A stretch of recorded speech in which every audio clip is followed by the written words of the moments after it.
Iran America जंग सोने को भी ले डूबी। मार्केट क्रैश, सोना जमीन बोस।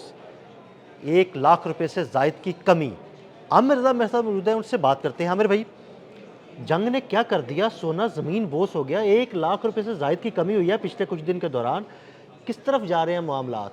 देखिए, सबसे पहली बात तो यह है कि इसमें जो इसका रेस था या ऑल टाइम हाईज को कहे जाएगा, तो वो भी मसनूई सा था। लेकिन ये इसलिए मसनूई नहीं है कि ये अमेरिका की खुद की हमाकत है।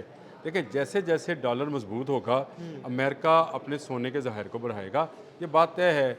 अमेरिका हो, चीन हो, फ्रांस हो, रशिया हो, ये सोने के बड़े ज़ाहिर रखने वाले बिल्कुल ऐसे ही है। कंट्रीज़ हैं और ये उसको इकट्ठा करना शुरू कर देते हैं। लेकिन हुआ ये कि एक बेवकूफ़ी या हमाकत कह लें इसको, कि डोनाल्ड ट्रंप ने नेतन्याहू के कहने पर ईरान जंग को छेड़ लिया। बिल्कुल।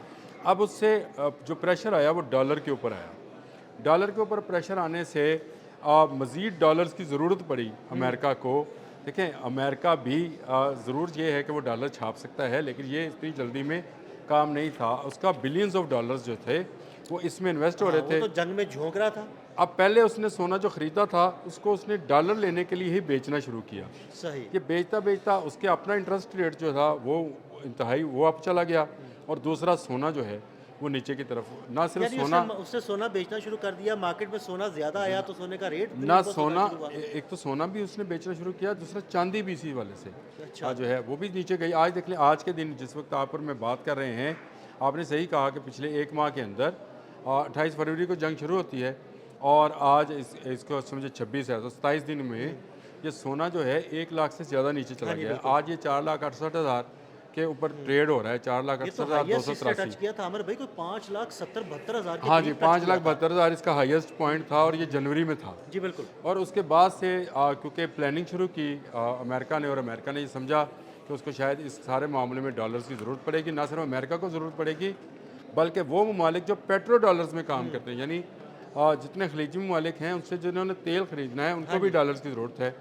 तो डॉलर की वजह से ही ये सारा प्रेशर जो था सोने पर आ रहा था, वो आहिस्ता आहिस्ता सोना डाउन हुआ। और मैं आपको नई प्रेडिक्शन भी देते जा रहा हूँ कि अगर ये जंग पर लॉन्ग करती है तो सोने ने अभी 40-45 हज़ार रुपया मज़ीद नीचे आना नीचे है। आना है। अच्छा।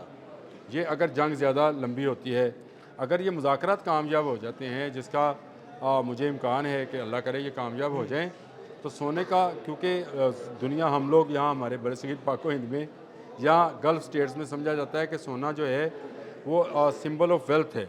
सिंबल ऑफ वेल्थ है, और हमारे ब्याह शादियों पे तो सोने के बगैर ब्याह शादी होता ही नहीं वो है। होते ही नहीं है। वो जो है सोना जो मौजूद होगा तो दुल्हन जाएगी घर से, बिल्कुल। और सोना उसको देके जितना मर्जी बल्कि गरीब यहाँ आदमी तक पूछा जाता है भाई, आप दुल्हन को कितना सोना डाल रहे हैं? ये हम भी पूछते हैं कि यार गिफ्ट में क्या दिया था, सोने का सेट दिया था, क्या दिया था। बिल्कुल। लेकिन दुनिया भर में सोना एक कीमती कमोडिटी बनती चली जा रही थी। बड़े इन्वेस्टर इसमें इन्वेस्ट किए जा रहे थे, और उसकी बुनियादी वजह यह थी कि इंसान ज़मीन से निकलकर खला में जाने की बात कर रहा था, और खला में जाने के लिए उसको सोने का ही ज़रूरत थी, क्योंकि सोना जो है ये एक अच्छा रिफ्लेक्टर है और ये पिघलता नहीं है। मतलब मैं अपने नाज़रीन को बता दूं कि आमिर भाई ने जो बात की है कि जो जितने स्पेस शिप्स होते हैं ना, उनमें सोना इस्तेमाल होता है, क्योंकि ये पिघलता नहीं है जल्दी, और इसमें बहुत ज़्यादा हरारत होती है, तो किसी और धातु को अगर इस्तेमाल करें तो उसके पिघलने का जो है ना वो चांस ज़्यादा होते हैं। अब आ जाए इसमें, ये आपने बिल्कुल टेक्निकली बताई, और ये इससे भी ज़्यादा बता सकते हैं क्योंकि ये सोने के कारोबार से अच्छा चलें, ये लेकिन इसको देख लेते हैं कि सोना ही इतना कीमती क्यों है। और आपको अगर इस्लामी पॉइंट ऑफ व्यू से भी देखें तो कहा जाता है कि दरियाए फ़रात से सोने का पहाड़ निकलेगा और आपने उससे दूर भागना है। हदीस मुबारक है कि अगर सोने का पहाड़ निकलेगा, पहाड़ के बारे में भी कहा जाता है कि ओहद सोने का पहाड़, और इस तरह की कुछ वो बातें हाँ भी नहीं हैं। नहीं, वो है, लेकिन ओहद पहाड़ को छोड़ दें, दरियाए फ़रात के अंदर से सोने का पहाड़ निकलना और निकलना है। ये मुमकिन नहीं है कि वहाँ से ना निकले। हदीस मुबारक है तो ये सच्ची है। वहाँ से सोने का पहाड़ जो निकलेगा उससे हमें दूर रहना है। इस वक्त सोना अपनी गिरावट पे है। अगर आप तो खैर बहुत ज़्यादा बेहतर समझते हैं मुझसे, अगर लोग ये पूछे कि आजकल क्या करना चाहिए, तो मैं उनसे कहूँगा कि बाइंग करें सोने में और फिर बैठ जाएं। देखिए, अगर आपने शॉर्ट 6 टर्म महीने 8 महीने साल के लिए 2 साल के लिए कम से कम जो है ना चुप करके बैठ जाए, अगर आपने इन्वेस्ट करना है तो। अगर आपने इस वक्त सोने की जगह पर प्रॉपर्टी में इन्वेस्ट किया, तो शायद आपका जो वेल्थ है वो उस तरीके से ना बढ़े बल्कि कम होती चली जाएगी, क्योंकि वेल्थ ने अपना ऑल टाइम हाई देख लिया हुआ है। जी बिल्कुल। सोने ने इससे ऊपर भी जाना है। सोना अगर ये जंग जो है 2 महीने 3 महीने मज़ीद प्रोलॉन्ग करती है तो सोना ज़रूर 40 50 60 हज़ार रुपये नीचे आएगा, लेकिन जैसे ही दुनिया स्टेबल होगी ये सोना फिर दोबारा ऊपर चला बाइंग की तरफ चले जाएंगे दुनिया। ना सिर्फ ये ममालिक चले जाएंगे बल्कि मिडल ईस्ट के वो ममालिक जो सोने के अच्छे बायर रहे हैं हाँ जी बिल्कुल। वो भी इसी तरफ आ जाएंगे। इस वक्त तो उन्होंने भी रोक दिया, और मैं एक रिपोर्ट देख रहा था कि दुनिया अपना सोना घरों में छोड़कर भाग रही है। इसराइल में, मिडल ईस्ट में जो लोग भाग रहे हैं वो अपना सामान सारा साथ लेकर नहीं जा रहे हैं, और बैंक्स में भी सोना उसी तरह से उनका पड़ा हुआ है। अब ये वो सूरत हाल है जिसमें सोने को जो है डिप लेनी थी, और इसने नेचुरल डिप ली है। अननेचुरल इसकी हाई गई थी और नेचुरल इसने डिप ली है, लेकिन इस डिप के बाद जब इसका हाई टाइम शुरू होगा वो वक्त है जब आप अपना सोना निकाल दें, क्योंकि इसके बाद मैं एक बात ज़रूर कहूँगा, हम यहाँ पर खड़े होकर दुनियादारी की जंगों की बातें करते हैं, लेकिन इस्लाम को साथ साथ स्टडी करें। ये ख़ित्ता जिसको हम मिडल ईस्ट कहते हैं, ये ख़ित्ता जिसको हम फ़लस्तीन कहते हैं, ये ख़ित्ता जिसको हम इसराइल कहते हैं, ईरान कहते हैं, आबने हरमज़ कहते हैं, रेड सी कहते हैं, इसमें अब ता क़यामत अमन नहीं आना है। यही से तो जंग शुरू होनी है। इसमें बड़ी दुनिया की जंग तीसरी शुरू जो है, बड़ी जंग जो है वो यही जंग शुरू है। यही वाला मामला ये तो है। ठाठ हैया जो है ये हर साल 6 माह के बाद आपको नज़र आना शुरू होगा। कभी आपने हरमस पर एक फ्रीक बैठा होगा, कभी दूसरा बैठा होगा, और ये जंग बढ़ते बढ़ते ये जो तेल और सोने की जंग थी, ये खाने पीने की अशिया की जंग हो जानी है।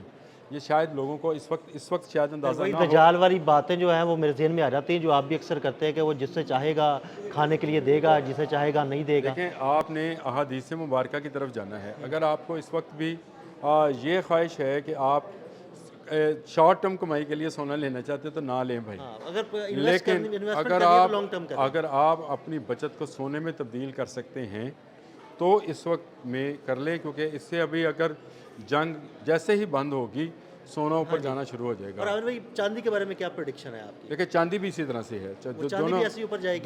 दोनों कम्युनिटी जो है ये दोनों ही स्पेस के लिए काम में आती हैं, चांदी भी और सोना भी। ये क़यामत तक अब सोने की अहमियत इसी तरह से रहनी है।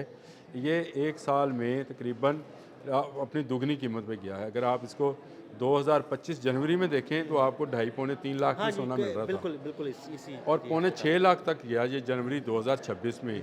और उसके बाद इसने डिप लेना शुरू की। अभी आपने बिल्कुल सही कहा था कि 1 लाख से ज़्यादा नीचे आया, यानी 1,04,667 रुपये ये सोना अब तक नीचे आ चुका है, और इससे भी इसने नीचे आना है। अगर ये जंग जो है चंद दिन मज़ीद जारी रही तो सोना मज़ीद नीचे आएगा, और मैंने आपको प्रेडिक्ट किया कि अगले माह तक 40 से 50 हज़ार रुपये नीचे आना है। उस वक्त ये हाई टाइम होगा इस सोने को ख़रीदने का, और उसके बाद जैसे ही सोना ऊपर जाना शुरू हो फिर भी आपने लालच में नहीं आना है। जैसे ही आपको 4 पैसे इसमें से, मैं इन्वेस्टर्स के लिए बात कर रहा हूँ, मुझे कोई घर में जो बीबियाँ ने भाई माफ़ रखो बिल्कुल बिल्कुल, हाँ, उनसे माफ़ी मांग ली मैंने, उनसे वो माफ़ रखें। अगर आप इन्वेस्टर हैं और आप सोना इस वक्त लेना चाहते हैं तो अगले चंद रोज़ में जब तक ये मुज़ाकरात कामयाब नहीं होते आप लेते जाएं। जैसे ही ये जंग बंदी होगी सोना ऊपर जाएगा, ये वापस तो आप फिर थोड़ा आपको अगर कुछ प्रॉफिट मार्जिन होता है, हाँ, प्रॉफिट होता है तो आप उसको बेच दें और उसमें से निकल जाएं। और ये जो प्रॉपर्टी में लोग इस वक्त इन्वेस्ट कर रहे हैं उनको मेरा मशवरा है कि ना करें। ये प्रॉपर्टी ने अभी और नीचे जाना है, क्योंकि यहाँ से इस खत्ते से प्रॉपर्टी का पैसा निकल कर कर दे बात अमेरिका और बरतानिया और यूरोप की तरफ जाएगा। अच्छा, बड़ी बात। प्रॉपर्टी का पैसा उस तरफ जाएगा, सोने का पैसा इस तरफ आएगा। फिर आपको मेरी बात समझ में आएगी कि फरात के दरिया में से सोने का पहाड़ क्यों निकला। बहुत शुक्रिया आमिर भाई जी, बिल्कुल आमिर ने इस सारी सूरत के बारे में आपको तफसील से बताया। मज़ीद अपडेट्स के लिए हमें फॉलो करते रहें। अदील अहमद और आमिर रज़ा को इजाज़त दीजिएगा। अल्लाह हाफ़िज़।